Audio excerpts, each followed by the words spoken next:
কয়েক আঁটি শাক আর কয়েকটা কাঁঠালি কলা, এই সামান্য জিনিস নিয়ে রাস্তার ধারে বাচ্চা মেয়েটি আর তার দিদা বিক্রি করছিল।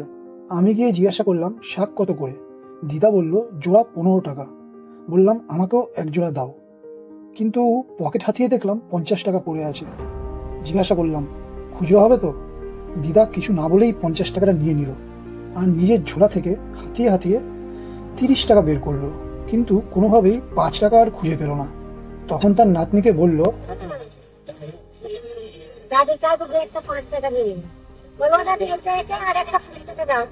নাতনিও ছুটে চলে গেল টাকা আনতে। দিদার নাতনি যতক্ষণে ফিরে আসছে ততক্ষণ আপনারা এই ব্ল্যাক মাম্বার ডুয়েট হাম্বা হাম্বাটি শুনুন।